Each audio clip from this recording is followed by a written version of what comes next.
అందరికీ నమస్కారం. నా వాయిస్ వినపడుతుందా? చాలా దురదృష్టకరం.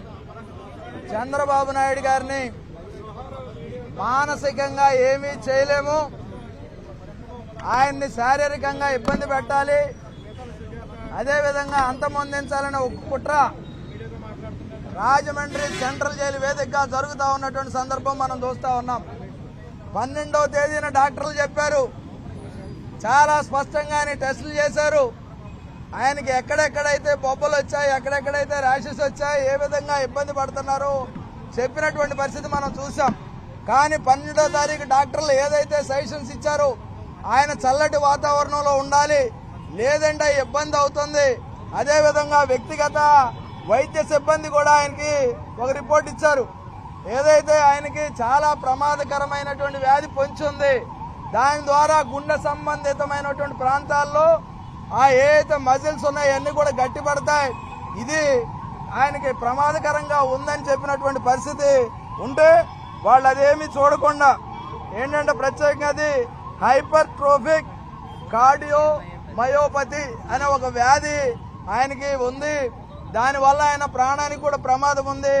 ఆయన వెంటనే చల్లని ప్రదేశంలో ఉంచాలని వ్యక్తిగత వైద్యులు, అదేవిధంగా డాక్టర్ సునీత మేడం కూడా రిపోర్ట్ ఇచ్చారు. ఈ జైలు అధికారులు కానీ జగన్మోహన్ రెడ్డి కానీ ఈరోజు చెప్తా ఉన్నాడు, కనీసం ఇక్కడ సౌకర్యాలు లేకుండా ఏ విధంగా ఆయన శారీరక ఇబ్బంది పెట్టాలో మనందరం కూడా చూస్తూ ఉన్నాం. ఆయన ఒకటే చెప్తా ఉన్నాం, మానసికంగా మీరెవ్వరూ ఏం చేయలేరు. ఏదైతే అదో పాతాళంలో పెట్టినా భూగర్భంలో పెట్టినా ఆయన మనసు ఏమి చెల్లించదు. ధీరోదాత్తుడు, దృఢత్వం ఉన్నటువంటి వ్యక్తి. ఎలాగూ లొంగడని తెలిసిన తర్వాత ఆయన శారీరకంగా ఇబ్బంది పెట్టాలని ఈరోజు ఆయన ఈ విధంగా ఇబ్బంది పెడతా ఉన్నారు. చూసాం ఇప్పుడు కుటుంబ సభ్యులు కూడా మాట్లాడలేని పరిస్థితుల్లో ఆయన పరిస్థితి ఉందనేది మనం అందరం కూడా అర్థం చేసుకోవాలి. ఈరోజు కన్న కొడుకు, కట్టుకున్న భార్య ఇద్దరు కూడా ఆయన పరిస్థితి చూసి చెల్లించిపోయి మాటలు మోగబోయి మనసు మోగవేదంతో వెళ్ళినటువంటి పరిస్థితి ఈరోజు చూడాల్సినటువంటి అవసరం ఉంది. ఈ సందర్భంగా జగన్మోహన్ రెడ్డికి ఒకటే చెప్తా ఉన్నాం, అదేవిధంగా సజ్జల స్క్రిప్ట్ ఫాలో అయ్యేటటువంటి అధికారులారా ఖబర్దార్, మీరు జాగ్రత్తగా ఉండండి. రాబోయే రోజుల్లో ఇంతకింతకు ఫలితం అనుభవించక తప్పదు. ఇప్పుడు కూడా వాళ్ళని ఒకటే హెచ్చరిస్తా ఉన్నాం, మీరు ఎట్టి పరిస్థితుల్లో చంద్రబాబు నాయుడు గారికి హాని తలపెడితే రాష్ట్ర వ్యాప్తంగా ఉన్నటువంటి ఆయన అభిమానులు పెద్ద ఎత్తున ఆందోళన చేయడమే కాకుండా గద్దె దిగే వరకు కూడా పోరాటం చేస్తామని సందర్భంగా తెలియజేస్తా ఉన్నాం. వాళ్ళ ముఖ కవళికలు కానీ వాస్తవ పరిస్థితులు కానీ అదేవిధంగా లోపల ఉన్న పరిస్థితులు కానీ రెండు బేరీజ్ వేసుకున్నప్పుడు ఖచ్చితంగా ఆయన చాలా ప్రమాదకరమైనటువంటి ఇబ్బంది పడతా ఉన్నారు. ఆయన పూర్తిగా శారీరకంగా ఇబ్బంది పెడుతున్నారనేది మనం వాళ్ళ ద్వారా తెలుసుకున్నటువంటి విషయం. ఈరోజు ఒకటే డాక్టర్లు సర్టిఫికేట్ ఇచ్చారు, 12వ తారీఖు టెస్టులు చేశారు. ఆ టెస్ట్ రిపోర్టుల్లో ఏమేమి ఉంది, ఏమేమి జాగ్రత్తలు తీసుకోవాలని డాక్టర్ సునీత ఇచ్చారు. దానికి కౌంటర్ సైన్ కూడా డిఐజీ రవికిరణ్ ఇచ్చారు. మరి ఇంకంతకన్నా ఏం కావాలి? అది సరిపోతుంది కదా, దాన్ని అమలు చేయాలి కదా. డాక్టర్లు రికమెండ్ చేసినటువంటి చల్లని వాతావరణం కల్పించాలి కదా, అదెందుకు కల్పించలేదు?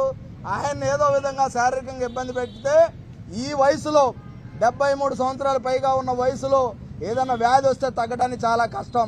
మనలాంటి వాళ్ళకో మీలాంటి వాళ్ళకో వస్తే అది వెంటనే తగ్గుద్ది, ఎందుకంటే వయసులో ఉన్నటువంటి వ్యక్తులకి. కానీ మోర్ దాన్ 70 ఉన్న వాళ్ళు ఎవరైనా సరే ఏదైనా వ్యాధి కొత్తగా వచ్చి చేరితే అది వెళ్ళటానికి చాలా టైం పడుతుంది, అసలు రికవరీ అయ్యే అవకాశం కూడా ఉండదు. కనుక ఇప్పుడైనా సరే వెంటనే ఆయన తగిన విధంగా, మేమేం జైలు నుంచి వదలమంటలే, ఆయన ఏదో వీళ్ళ దయాదాక్షిణ్యాల మీద చేయమంటలే, మేము చట్టం మీద మాకు గౌరవం ఉంది, న్యాయ పోరాటం చేస్తా ఉన్నాం. కానీ ఆయనకు ఉన్నటువంటి సౌకర్యాలు కల్పించమని డిమాండ్ చేస్తా ఉన్నాం.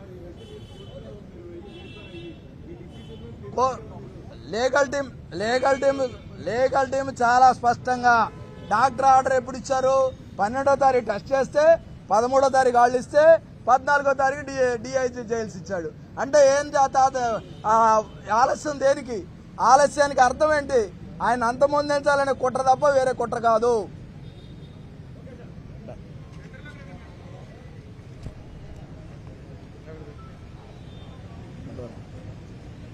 అందరికీ నమస్కారం అండి.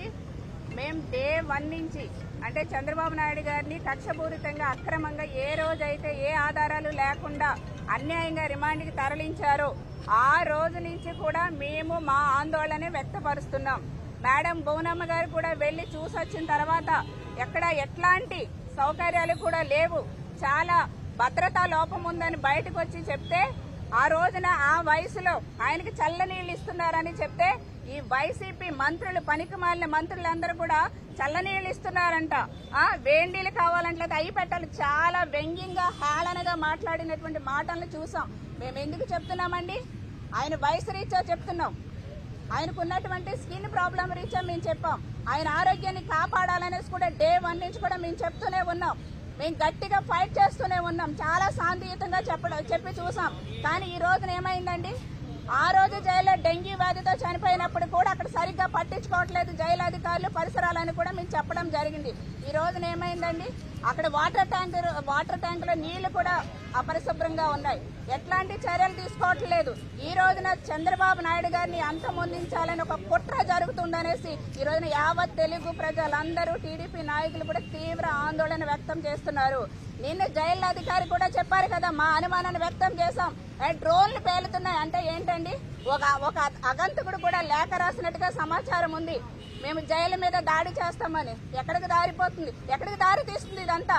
చంద్రబాబు నాయుడు గారిని ఏం చేయదలుచుకున్నారని ప్రజలందరూ కూడా గుండె గుప్పెట్లో పెట్టుకుని ఈ రోజున భయభ్రాంతులకు గురవుతున్నారండి. ఈ రోజున చూసాం, లోకేష్ బాబు గారు, బోనమ్మ గారు కూడా వెళ్ళి చూసొచ్చారు, ఆ తండ్రిని, భర్తని చూసొచ్చారు. బయటకు వచ్చి ఏమి చెప్పలేక మనోవేదనతో, బాధతో ఈ రోజున మీతో ఏం చెప్పలేకుండా వెళ్ళిపోయారు. అక్కడ పరిస్థితి అండి, ఆయనకు ఆల్రెడీగా స్కిన్ అలర్జీ వచ్చేసింది. పాపం చిన్న మీద కానీ, చేతుల మీద, చెస్ట్ మీద ఇవన్నీ కూడా పుళ్ళు వచ్చేసినాయండి. ఈ రోజున 12వ తారీఖున మీరు టెస్టులు చేస్తే ఆ టెస్టులు ఏమైనా ముంబై వెళ్ళి రావాలండి? ఒక్కసారి నేను ప్రశ్నిస్తున్నా, ముంబై వెళ్ళి మీకు రిపోర్ట్లు రావాలా? సాయంత్రానికి వచ్చేస్తాయి కదా, ఆ రిపోర్ట్లు ఎందుకు బయట పెట్టలేదు? ఇమీడియట్ గా ట్రీట్మెంట్ ఎందుకు మీరు స్టార్ట్ చేయలేదు? మేము పర్సనల్ డాక్టర్స్ కూడా అలౌ చేసి ట్రీట్మెంట్ ఇప్పించాలని కూడా మేము చెప్పడం జరిగింది.